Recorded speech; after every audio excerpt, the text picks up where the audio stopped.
Quiero hablar de un tema muy, muy profundo. Creo que quizás para algunos será fuerte, para otros no. Sí, la finalidad de esto nos lleva a entender la fe. Nosotros predicamos no historias bíblicas, ya habrá visto cómo es nuestra dinámica. No hablamos acerca de historias, no hablamos tanto del antiguo pacto, no porque esté mal, sino porque nos enfocamos, como dice el apóstol Juan, en lo que han visto y oído ellos. Ellos han oído y han visto obrar a Jesús y eso hablaban. Eso era la moneda espiritual que se movía en la iglesia primitiva.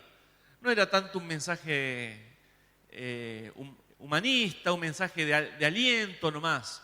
Era las enseñanzas de Jesús. Y yo quiero hablar de algo que es muy profundo. De hecho, yo armé 6 puntos, pero no los voy a dar los 6. Voy a dar 2 nomás. El resto de los puntos los voy a dejar en el bosquejo para aquellos que quieran completarlo. Pues no me va a dar el tiempo. Es más, no me daría el tiempo para hacerlo en 3 semanas. Entonces quiero sintetizarlo y quiero desafiarlos a que lo lean, lo estudien. Ya lo que vamos a hablar hoy es muy profundo, pero el resto sígalo ustedes de su casa. Sígalo, analícelo, lea los versículos y principalmente siéntase desafiado. Eso para mí es la base, sentirnos desafiados, sentirnos que el Señor nos presiona. ¿Sí? No es lindo cuando no hay objetivos que cumplir. Hay un objetivo como cristianos, sí, ser como Cristo, crecer a la imagen de Cristo. Esa es nuestra meta. Ese debe ser ¿Vieron a los niños que se miden la altura y que uno los marca en la pared o en el borde, el borde de algún lugar para medir si creció? Bueno, nosotros deberíamos hacer eso semana a semana. ¿Qué fui cambiando mi manera de hablar? ¿Qué fui interiorizando de lo que para Jesús formó parte de sus enseñanzas? ¿Cuánto aprendí? Medirnos. Si seguimos igual, es porque no crecemos. Y después no podemos decir que el Evangelio es aburrido, que no nos dio resultado. No podemos decir de que las cosas no nos salen bien, cuando el principal problema somos nosotros. Así que yo quiero leer el relato de Jesús con Nicodemo. Dice San Juan capítulo 3, dice, había un fariseo llamado Nicodemo, era un jefe importante entre los judíos. Este fue una noche a visitar a Jesús y le dijo, Maestro, sabemos que Dios te ha enviado a enseñarnos porque nadie puede hacer señales milagrosas que tú haces si Dios no está con él. Jesús dijo, te aseguro que si una persona no nace de nuevo, no podrá ver el reino de Dios. Nicodemo preguntó, ¿cómo puede uno nacer de nuevo cuando ya es viejo? ¿Acaso puede entrar otra vez en el vientre de su madre y nacer de nuevo? Y Jesús respondió, te aseguro que el que no nace del agua y del Espíritu no puede entrar en el reino de Dios. Los que nacen de padres humanos son humanos. Los que nacen del Espíritu son espíritu.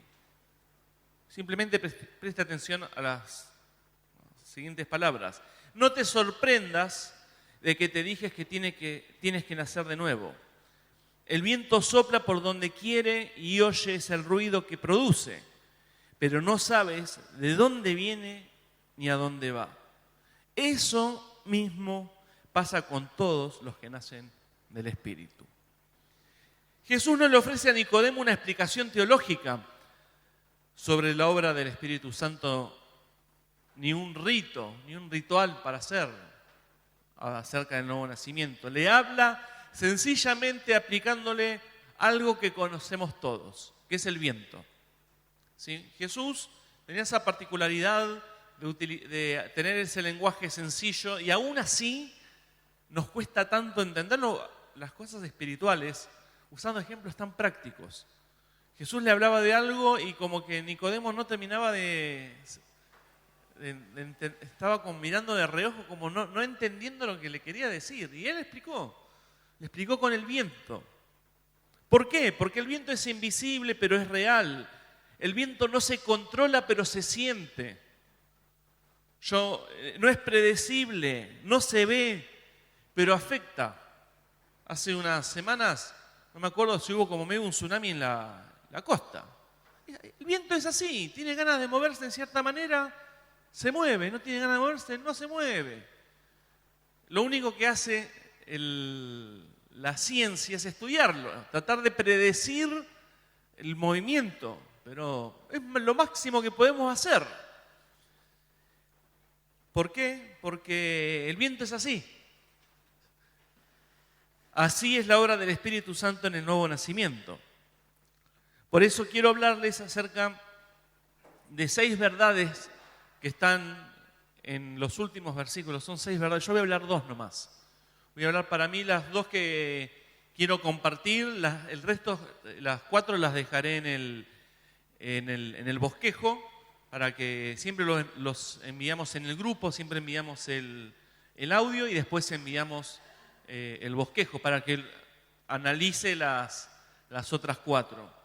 Primero dice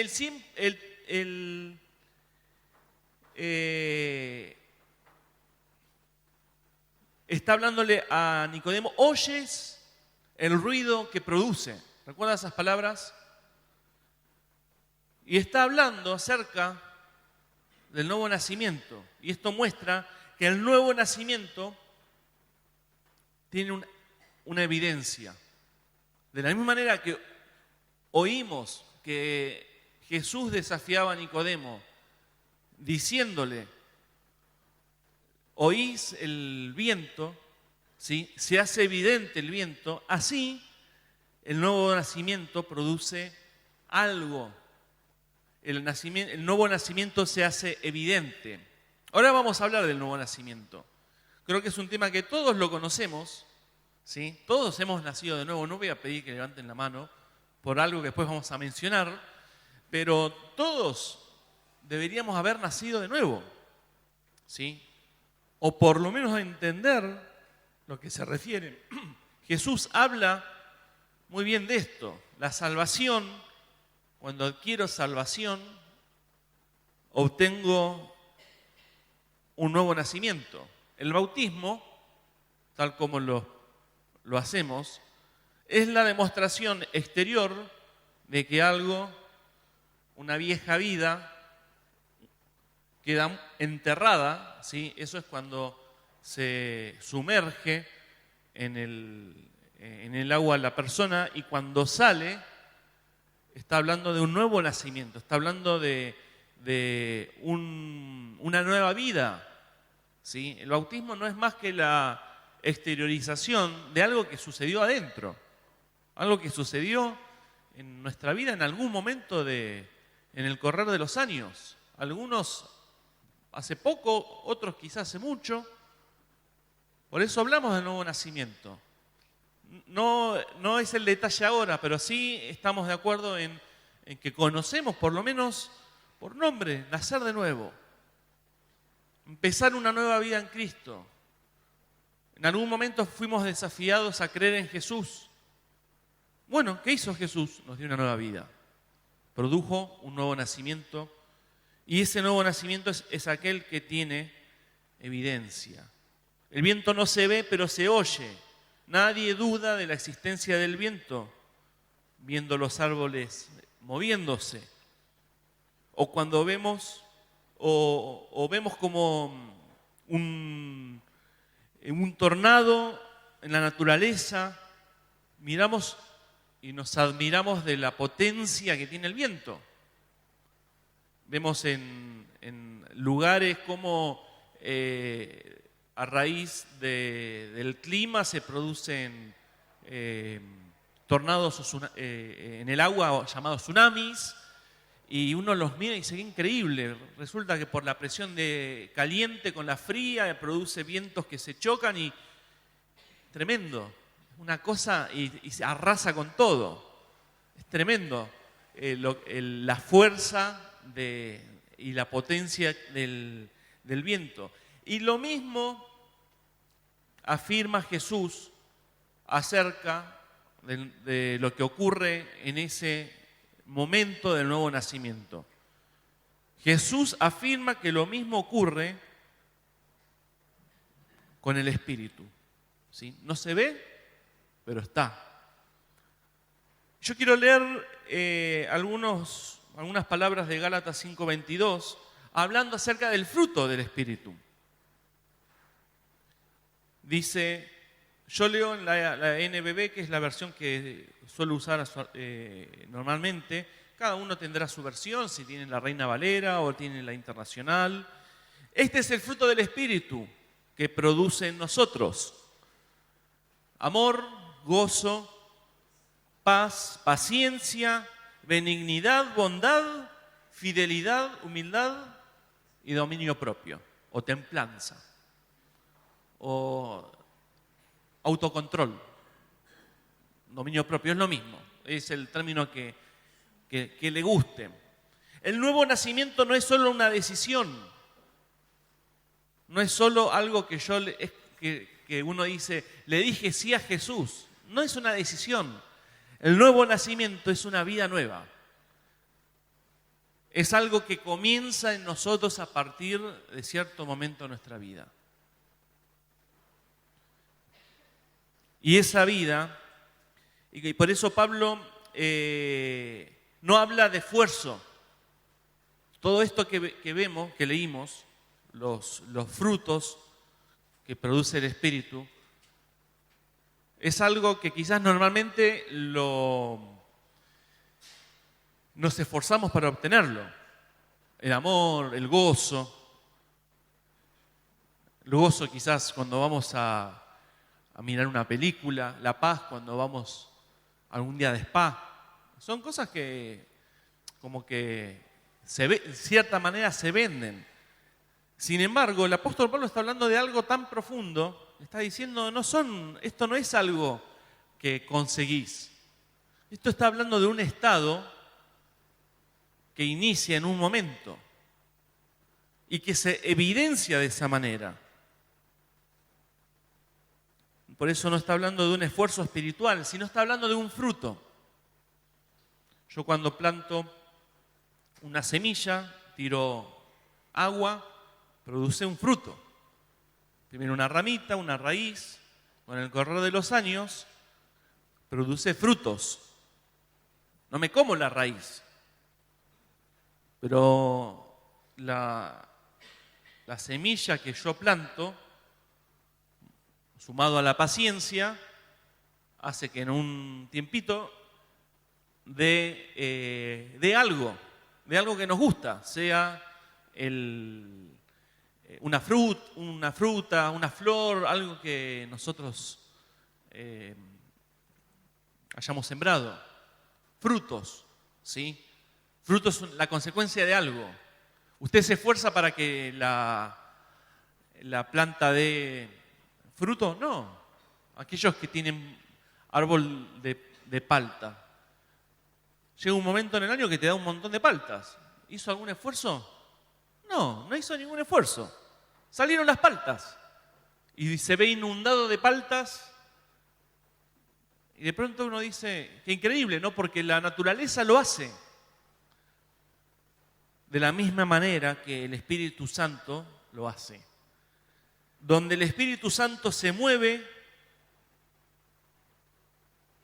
algo sacude.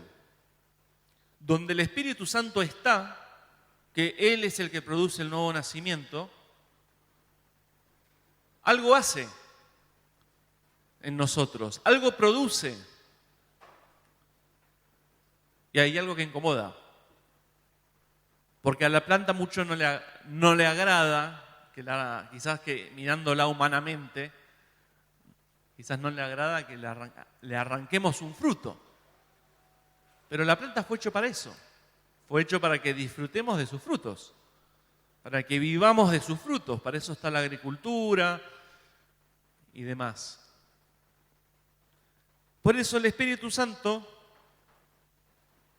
es el que produce los frutos, pero al mismo tiempo algo incomoda en nosotros.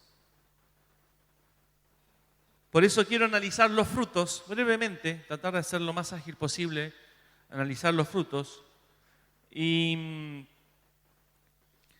analizar lo que incomoda.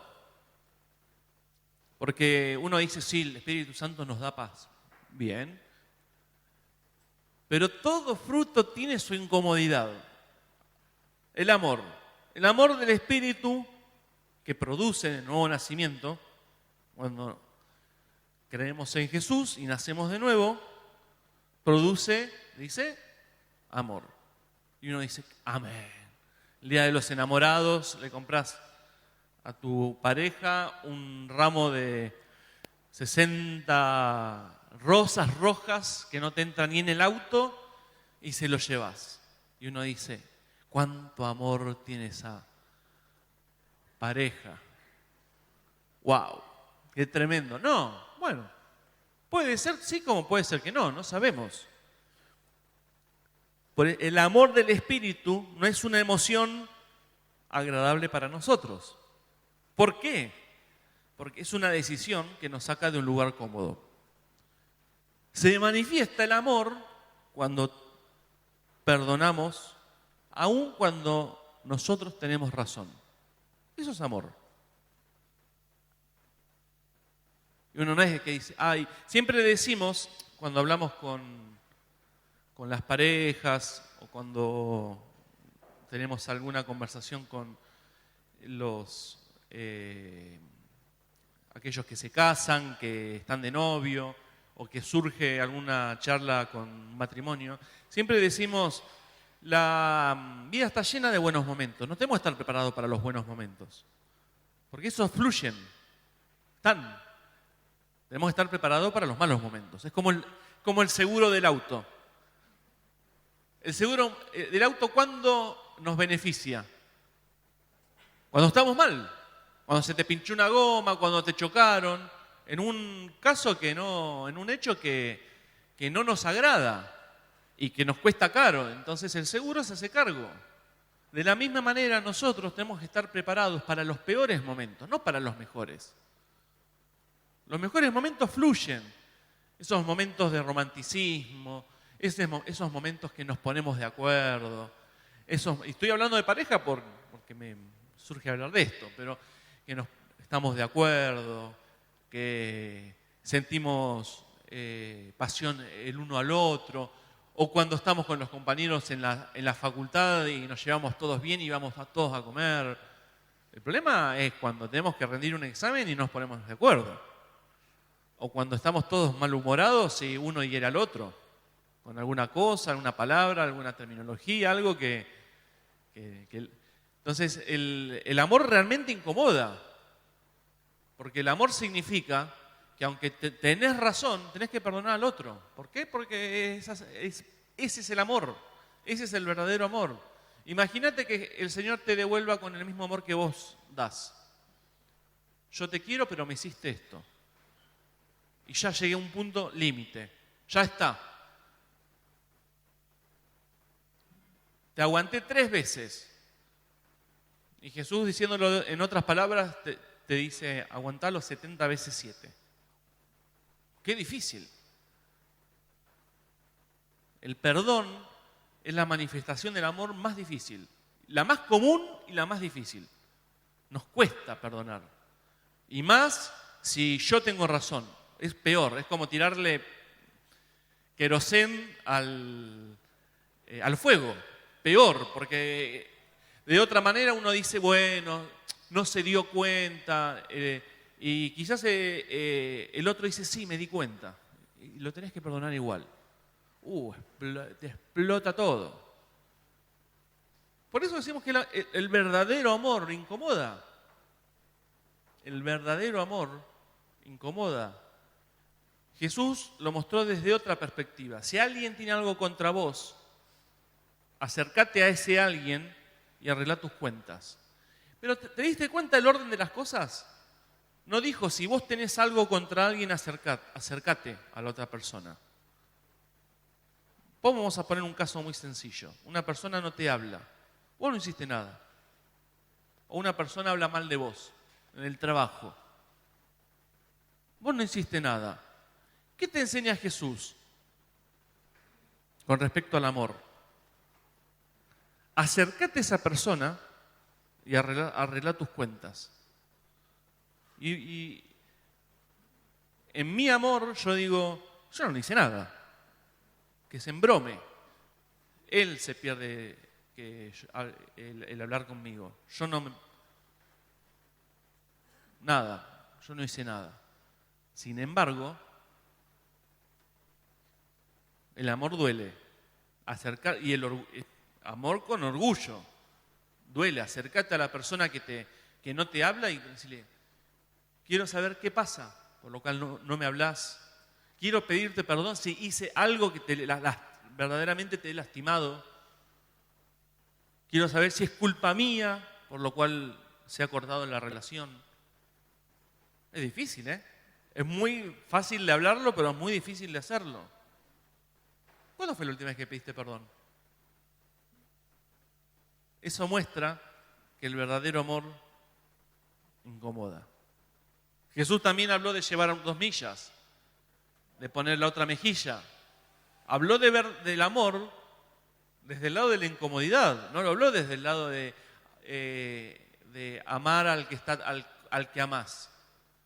Dice, ¿qué beneficio tiene el amar al que amás? Bendecir al que te bendice. El apóstol Pablo te lleva a bendecir al que te maldice. Siempre el verdadero fruto incomoda. Y en esto pasa con el amor, el gozo. Gozo no es estar contento, es seguir confiando cuando no hay motivos. Dice que el gozo dura segundos, minutos. ¿No te ha pasado comprarte algo?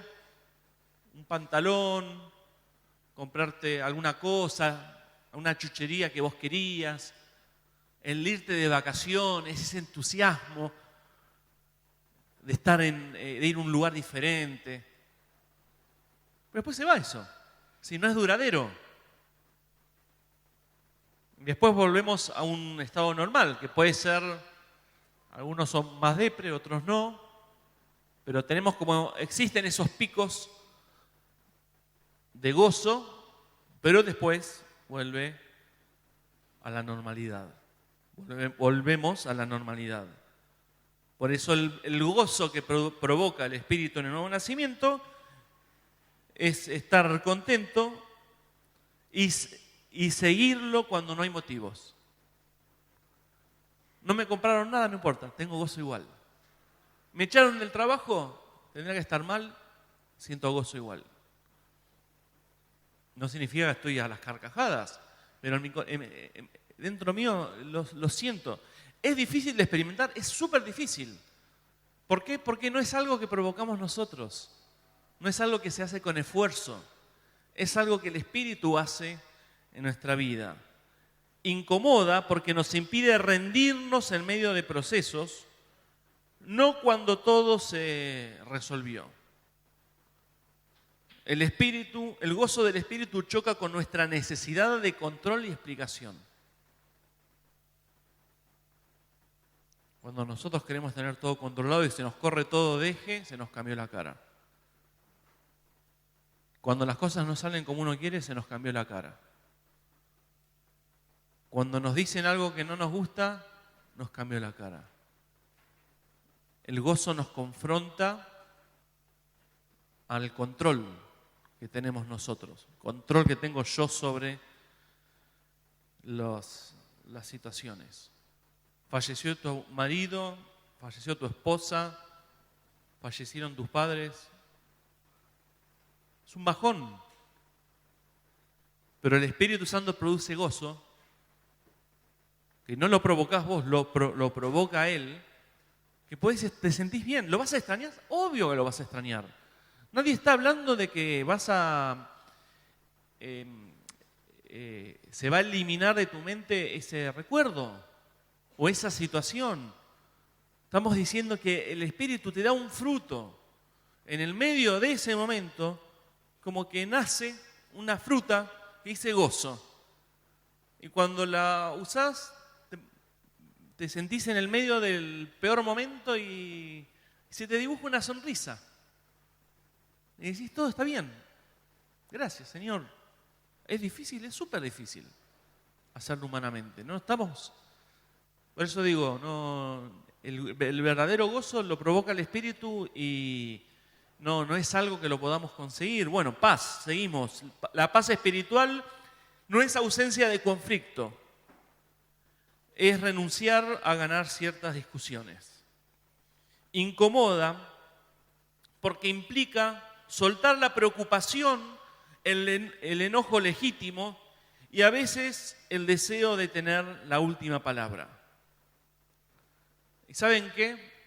La paz de Dios, esto guardátelo en tu hermosa conciencia, tu cabeza. La paz del Espíritu nos pide perder algunas batallas.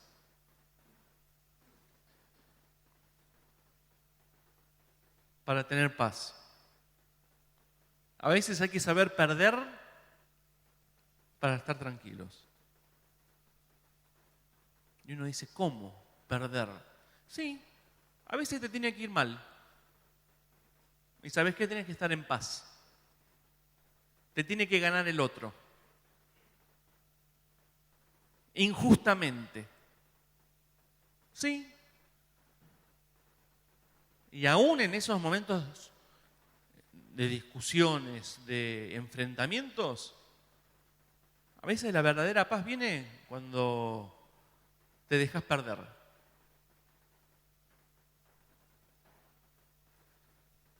La paz del Espíritu nos pide perder algunas batallas.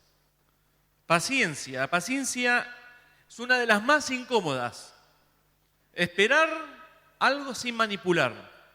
Ese es el concepto más lindo que le encontré a la paciencia. Esperar sin manipular. ¿Sí? Es el hecho de no tengo horizonte y espero. Espero sin hacer trampa o sin tratar de adelantarlo por mi lado. Simplemente esperar. A veces estamos obligados a la paciencia y a veces tenemos la posibilidad de apurar las cosas. Ay, qué lindo sería que mi hijo tenga su novia. Qué lindo sería que mi hijo tenga su pareja.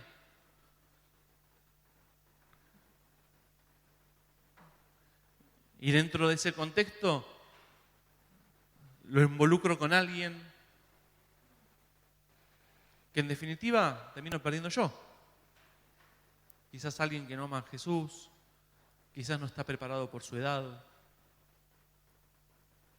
Quizás es más importante el cuidar su corazón, su pureza, su reputación como hombre, para que después no sea, sí estuvo con este.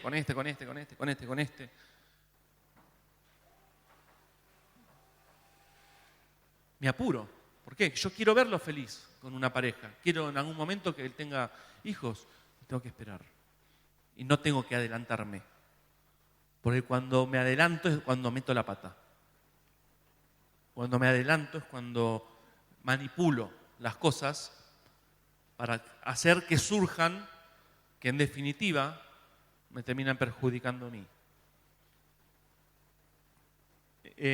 Seguimos. Benignidad. Ser benigno es tratar con suavidad a quien no se lo ganó.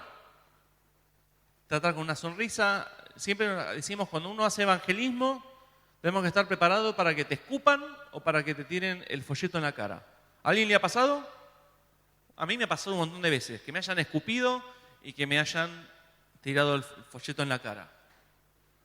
Uno tiene que estar preparado para levantar ese folleto que te tiraron al piso con una sonrisa y decirle: que el Señor te bendiga, tengas un lindo día. Es difícil. Eso es la benignidad, de ser benigno. Lo contrario es ser maligno. Incomoda porque nuestra lógica es proporcional. Te trato como me tratas. Me tratas bien, te trato bien. Me tratas mal, te trato mal.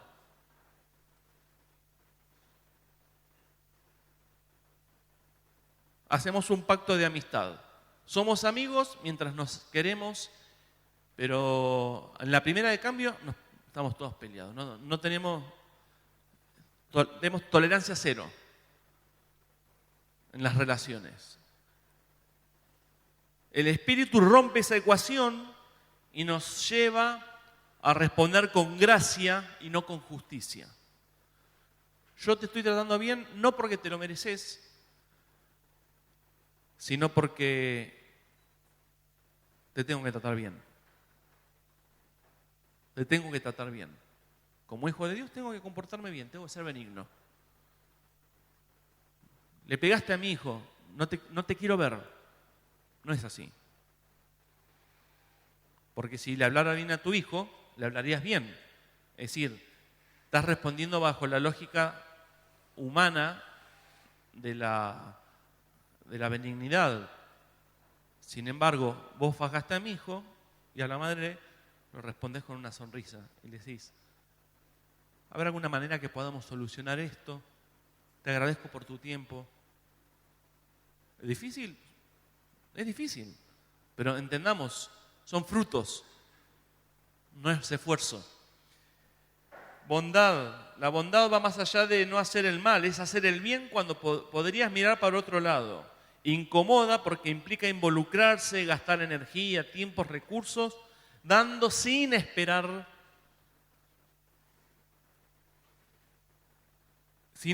devolución. Eso es la bondad. Seguimos. Fe. La fe incomoda porque nos obliga a caminar sin ver. Obedecer sin entender todo.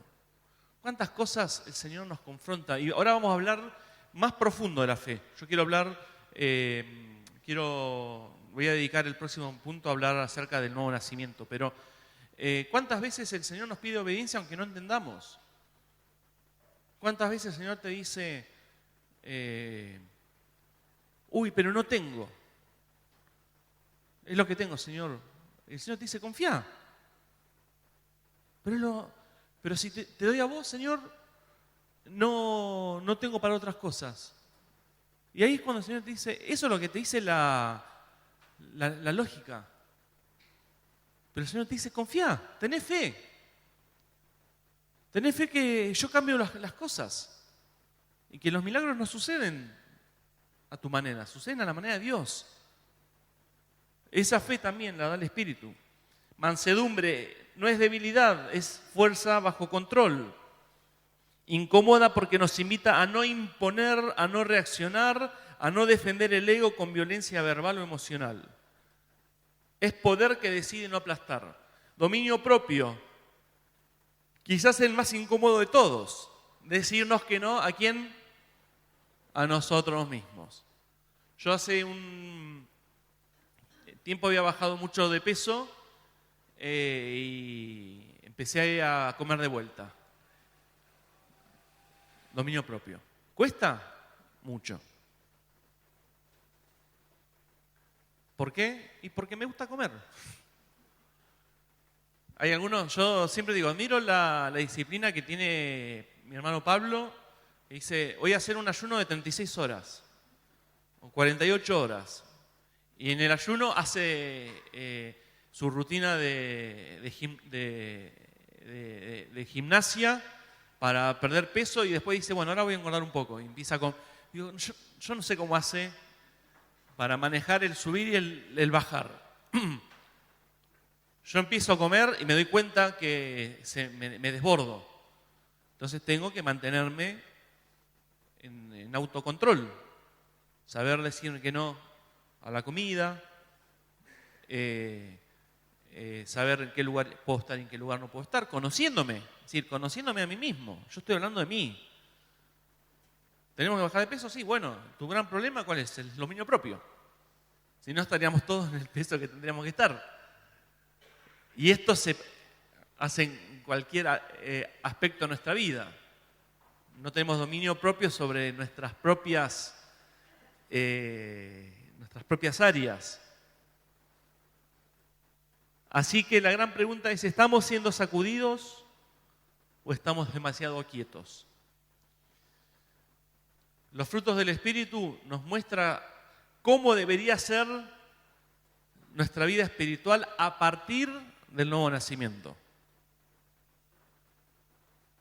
¿Tenemos los frutos?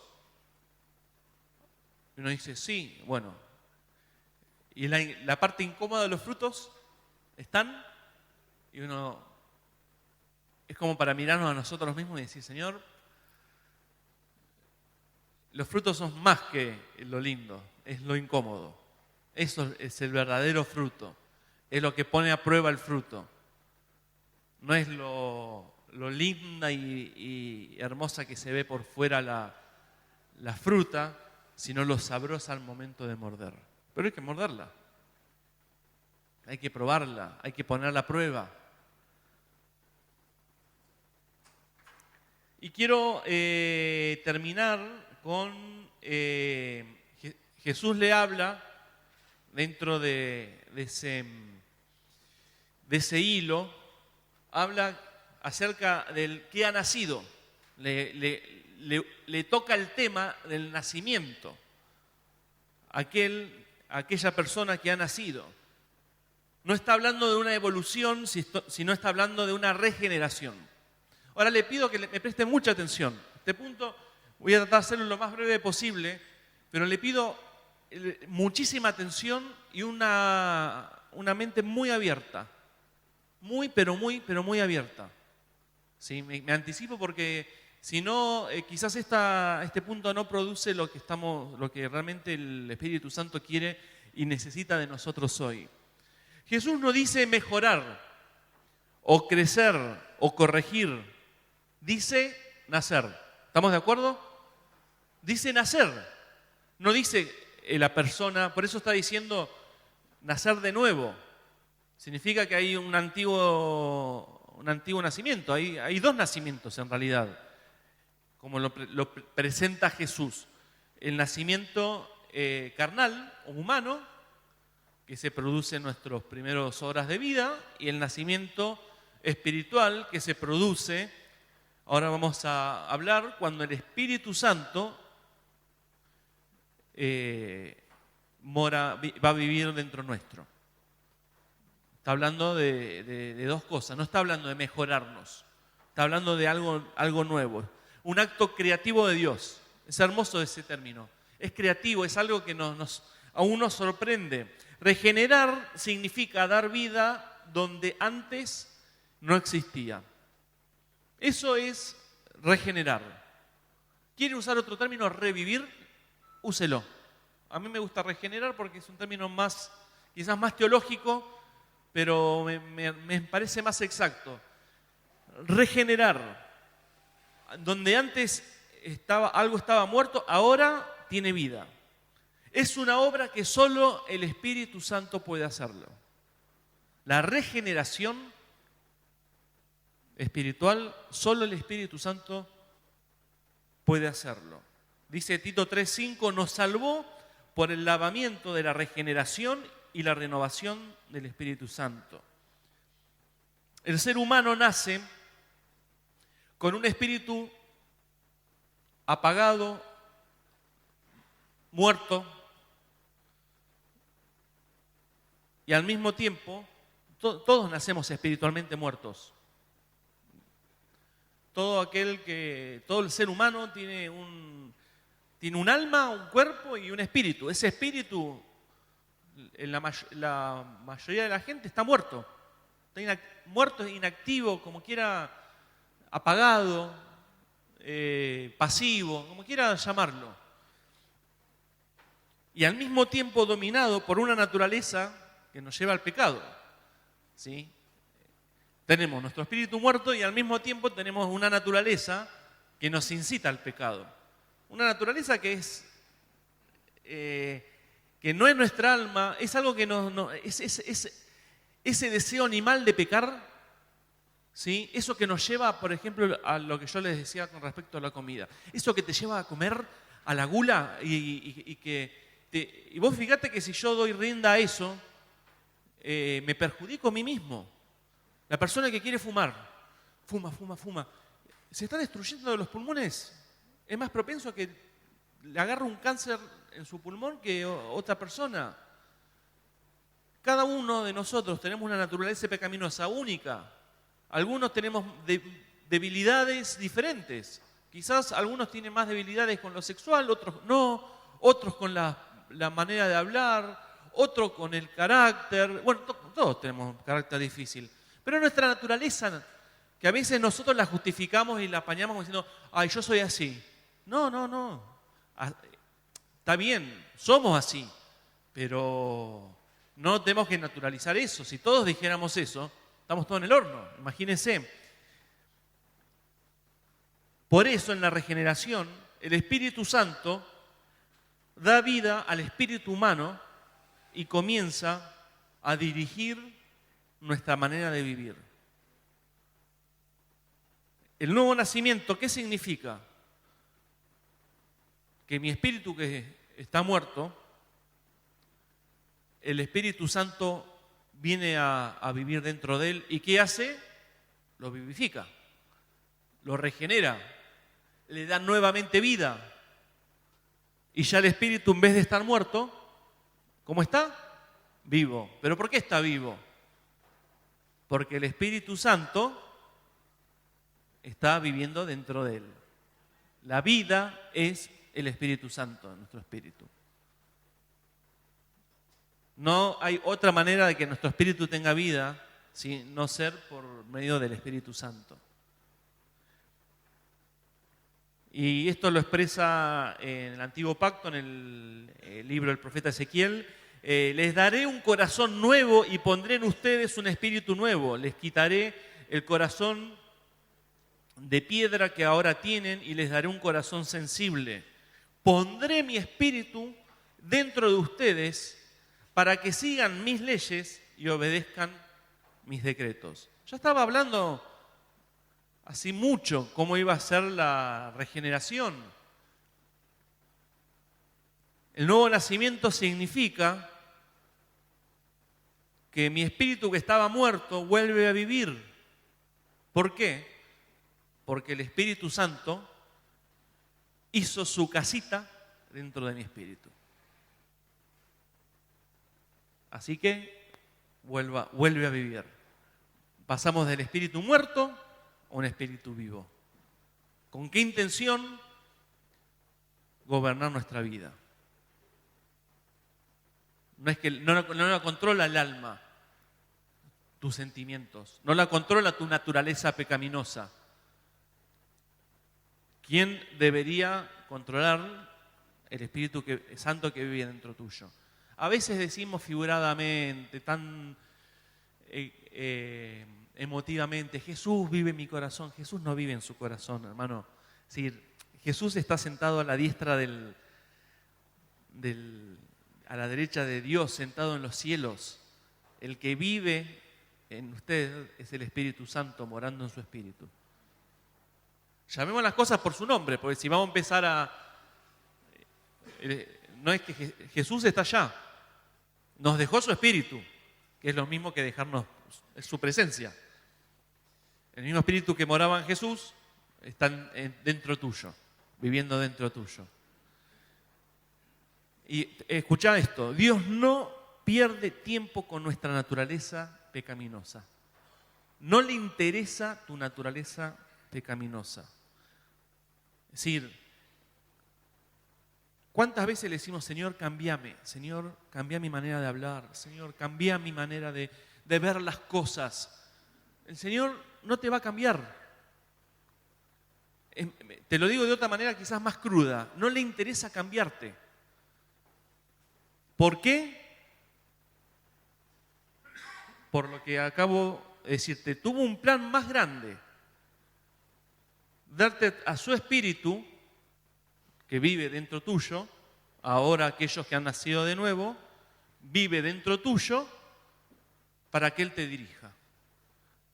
Entonces, lo que tenés que aprender, en vez de orar para que te cambie, empezá a orar para darle lugar al Espíritu Santo para que se imponga a esa naturaleza que no va a cambiar. ¿Se entiende? No vas a cambiar, ya estás hecho así. El Señor no te va a cambiar una naturaleza que te dio su Espíritu, ya está. Entonces, sabiendo eso conscientemente, yo puedo decir que no y puedo decir que sí a mi carácter y a mis deseos. ¿Tengo ganas de gritar? No voy a gritar. El Espíritu se impone. Desde mi conciencia, desde mi lado, mejor dicho, conciencia, desde mi reconocimiento. Decir, ¿el Señor haría esto? No, entonces no lo voy a hacer. ¿Tengo ganas de hacerlo? Sí, pero no lo voy a hacer. Ahí está mandando el Espíritu. Porque tenés ganas de hacer algo, vos decís, Señor, cámbiame, no te va a cambiar, vos te tenés que sujetar a lo que haría, al dominio del Espíritu Santo viviendo dentro tuyo. Para que gobierne nuestro andar diario. Por eso no te va a cambiar. No ores algo que no vamos a tener respuesta. Acá está hablando muy claro acerca de esto. Nicodemo, preste mucha atención, Nicodemo había estudiado la palabra de Dios, las Escrituras, seguramente desde su juventud, conociendo la cultura judía, oraba con fervor, cantaba cuando se juntaba en el templo, asistía regularmente al templo, servía a Dios como todo buen rabino y creía en Jesús. Creía en Jesús. ¿Por qué? Porque se lo dijo al principio de esta conversación. Sin embargo, Jesús le revela que él no había nacido de nuevo. Y esto nos rompe la cabeza. La vida de Nicodemo refleja muchos de nosotros. La vida de Nicodemo refleja a muchos de nosotros. Conocemos la palabra, la estudiamos, oramos con fervor, venimos regularmente a la iglesia, servimos a Dios, creemos en Jesús, sin embargo no hemos nacido de nuevo. No hemos experimentado el nuevo nacimiento y pensamos que sí lo hemos hecho. Esto nos obliga a hacernos estas preguntas. Son crudas, no me las conteste, pero necesitamos confrontarnos con esto. ¿Realmente naciste de nuevo? No me conteste, ¿sí o no? Ahora te pregunto, ¿en qué se sustenta tu salvación? Si naciste de nuevo, ¿cómo justificás tu nuevo nacimiento? Ahora venimos de una tradición, entendamos un poco esto, venimos de una tradición donde aquel que queremos que conozca al Señor le hacemos una oración. Bueno, ¿cuántos hicieron una oración de fe en algún momento de su vida? Bueno, basta una oración o dedicación que hiciste alguna vez cuando alguien te habló de Jesús para que el Espíritu Santo vivifique tu espíritu. ¿Realmente pensás que una oración que hiciste en algún momento que te hicieron repetir o que estaba en una campaña que Anacondia decía, repita conmigo, Señor Jesús, te damos gracias, te pido perdón por mis pecados, te pido perdón, amén? ¿Ese es el justificativo para decir que naciste de nuevo?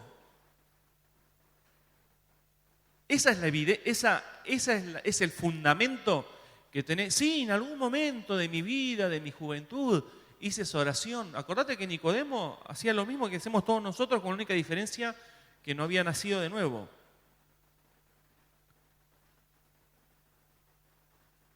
Una oración repetida así en voz alta, que alguien me dijo que diga, puede vivificar mi espíritu. Recuerda esas palabras, esa oración que en algún momento hiciste. ¿Realmente eso vivificó mi espíritu? ¿Hizo que el Espíritu Santo entre a morar? ¿Realmente una oración repetida de memoria puede producir una nueva vida? Yo siempre digo, si fuera así, sería tan interesante hacer una campaña de marketing, hacer que un personaje, no sé, Francella, por así decirlo, ponerlo en cadena nacional y decirle que todos repitan decir él con su gracia, con esa espontaneidad que tiene. Le decimos, vos hacé que la gente diga esto en voz alta. Somos todos salvos, ya está. ¿Qué tanto dando vuelta evangelizando si lo podemos hacer de alguna otra manera? En un recital de algún artista, decirle, mirá, decí que todos tus fans digan esto en voz alta. Señor Jesús, te entrego mi corazón, te entrego... Ya está, somos todos salvos, qué lindo. Y nos evitamos el ir casa por casa, invitar a nuestros amigos. Ya está, entramos al reino de Dios como ganado, vamos todavía. Yo digo, ¿es suficiente una oración que hemos repetido de memoria en algún momento de nuestra vida?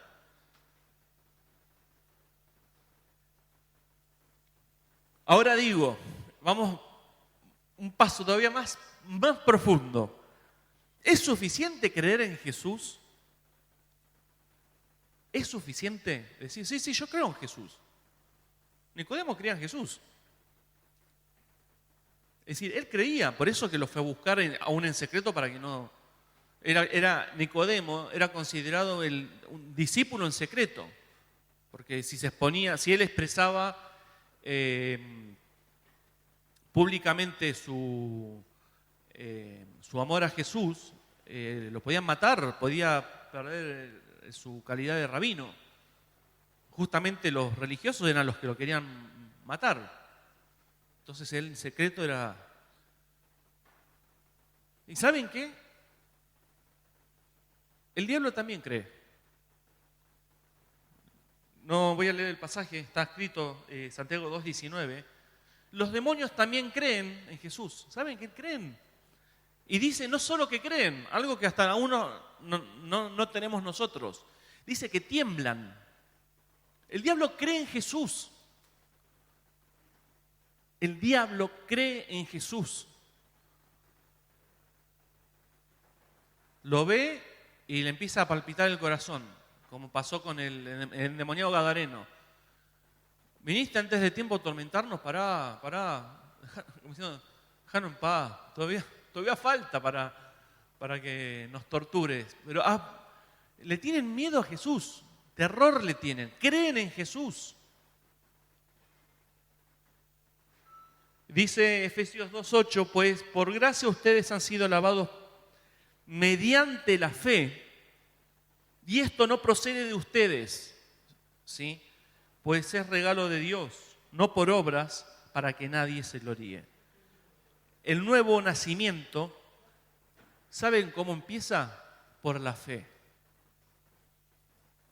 El nuevo nacimiento empieza con fe. Creer es solo el primer paso. La fe verdadera se evidencia con obras. La verdadera fe se diferencia de lo que podemos llamar la creencia, ¿sí? Creer. La creencia por las obras. Y esto lo explica muy bien Santiago 2:17. Dice, así que la fe por sí sola está muerta. Es como diciendo, la fe es una creencia por sí sola. Está muerta. La fe es algo activo, es algo que se pone en acción. La creencia piensa.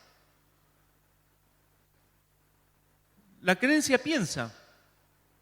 Sí, creo, sí, existió en algún momento Jesús. Sí, Jesús era un líder, Jesús era el Hijo de Dios, sí, creo.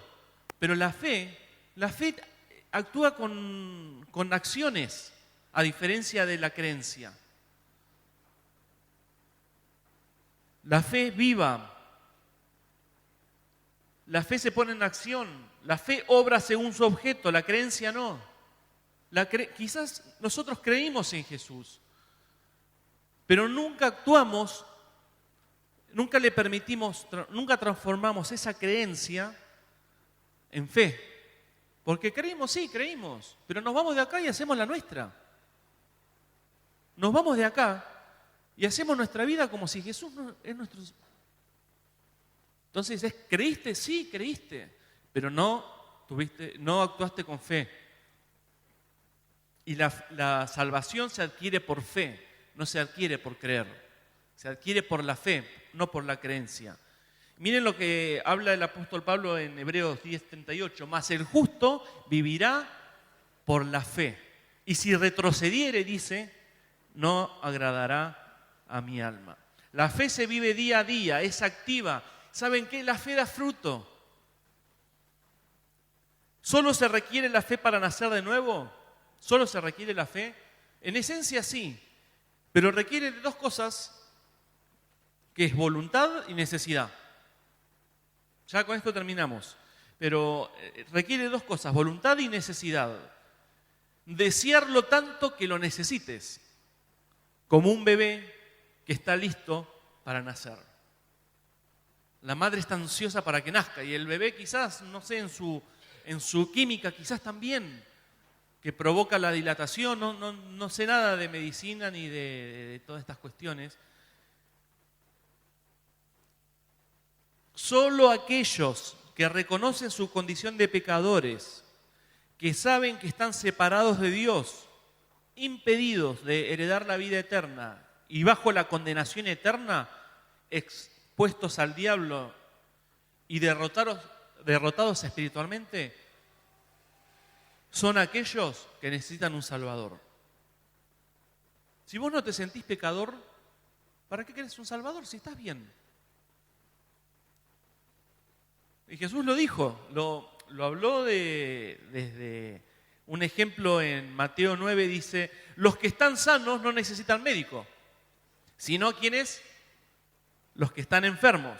Vayan y aprendan lo que significa misericordia quiero y no sacrificio, porque no he venido a llamar a los justos, sino ¿quiénes?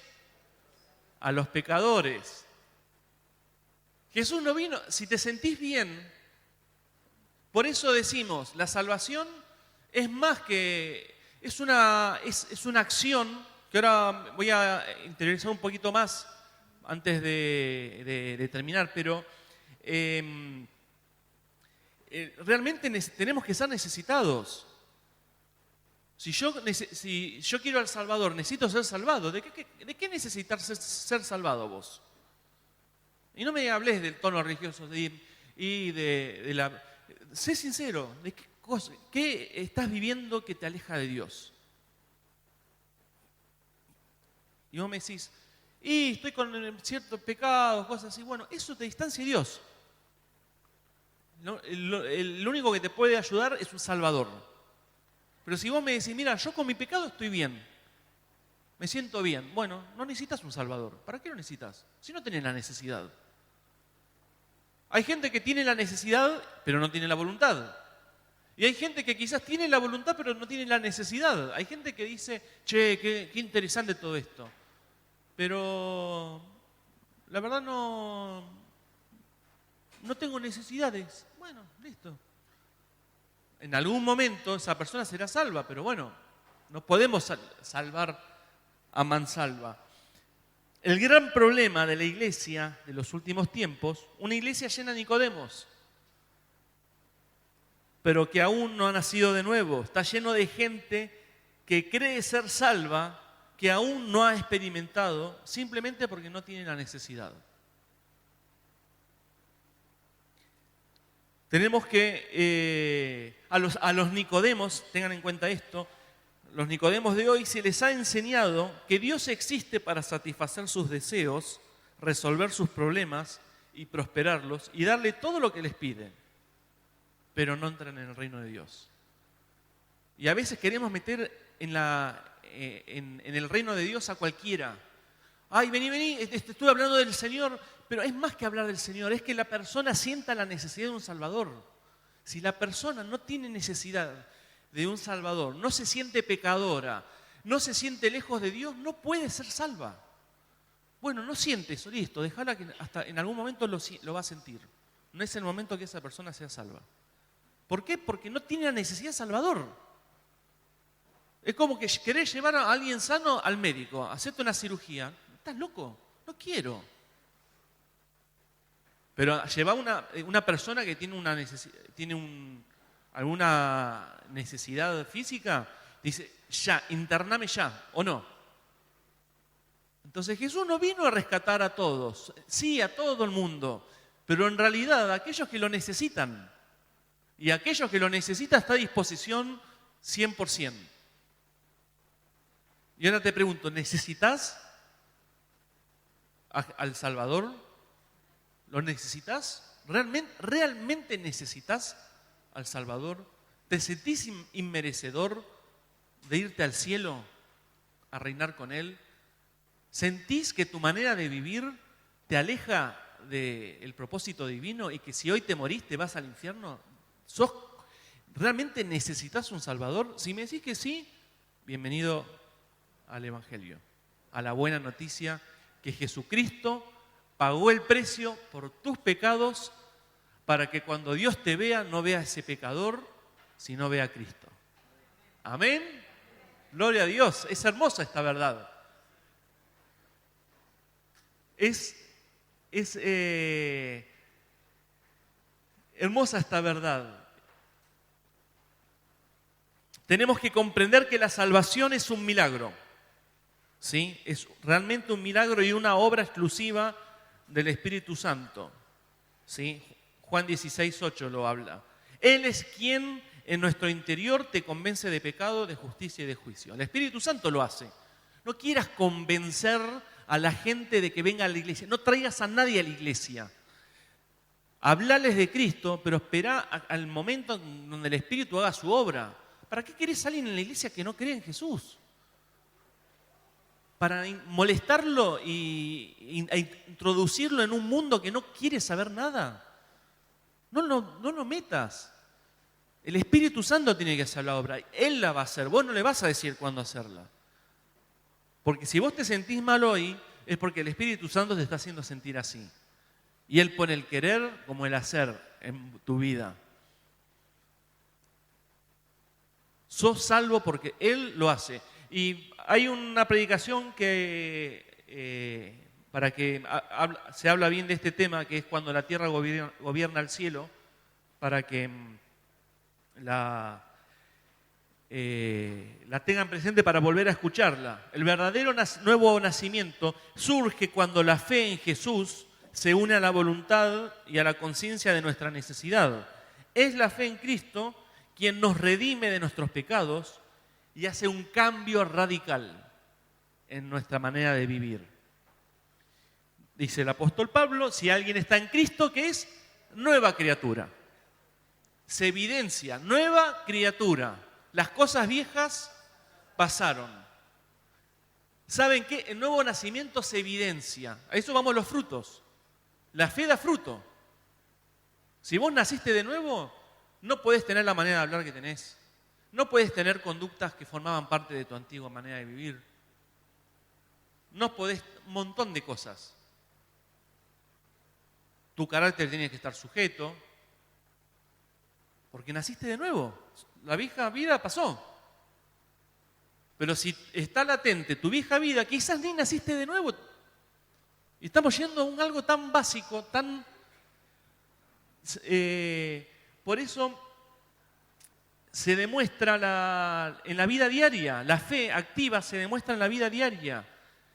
Una vida que día a día agrada a Dios, cada día agrado a Dios. Cada día me levanto y reafirmo mi decisión, mi fe, lo que creo, busco alejarme del pecado porque soy consciente de que eso me aleja y con ese espíritu renovado busco dar esos frutos. Le permito al Espíritu Santo dar esos frutos cuando realmente lo creo, cuando me levanto y soy agradecido, Señor, gracias, porque merezco el infierno, mi manera de vivir me lleva a cualquier lado, pero gracias a vos tengo un norte nuevo. Gracias, Señor. Una persona agradecida, una persona que le dice que sí al Señor en el compromiso, se siente deudora. ¿Me entiende? La fe da frutos. La fe muestra, por eso la fe sin obra está muerta. No puedes decir que tengo fe y seguir viviendo así como estás. Eso evidencia que está tu vieja naturaleza a flor de piel.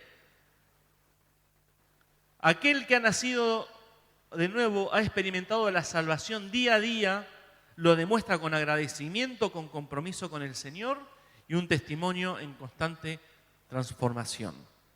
Amén. Pasen los músicos y concluyo con estas palabras.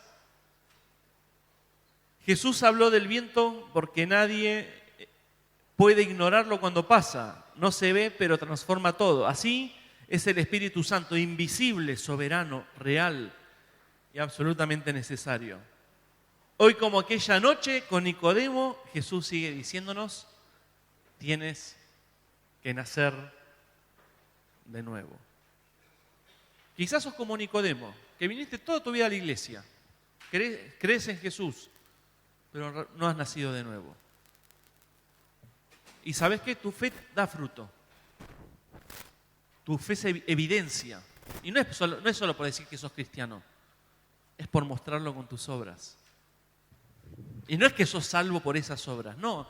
Tu fe dice, habla en voz alta. Tu fe demuestra amor, paz, brota. Tu fe te hace verte todos los días como aquel pecador. Cada día te sentís igual. Un pecador de algo que obtuvo por gracia algo que no lo merezco. Pero gracias, Jesús. Si fuera por mí estaría en el infierno, pero hoy, Señor, gracias, porque me salvaste. Gracias, Señor. Soy pecador, me salvaste, me redimiste. Gracias, Jesús, porque perdonaste mis pecados. Cuando empieces a sentirte mal por tus pecados, ahí vas a encontrar al verdadero Salvador. Y ahí vas a nacer de nuevo.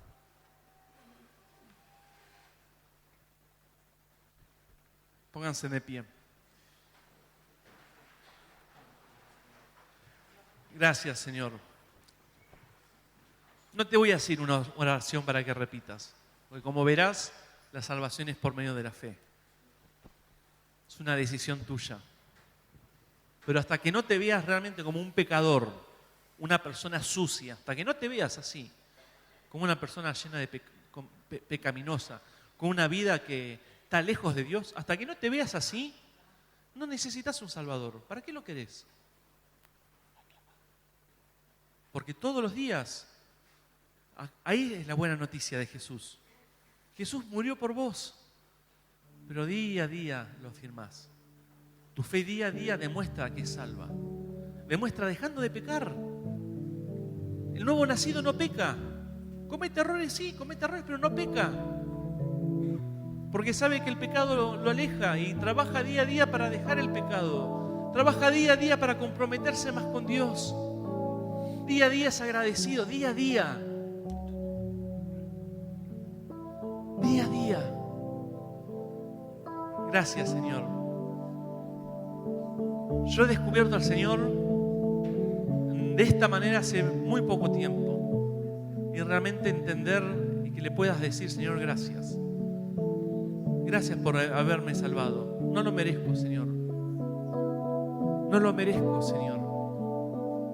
Pero realmente tomo tu salvación. Y en ese momento que creíste eso, ahí naciste de nuevo. Y a partir de ahora tenés que dar fruto.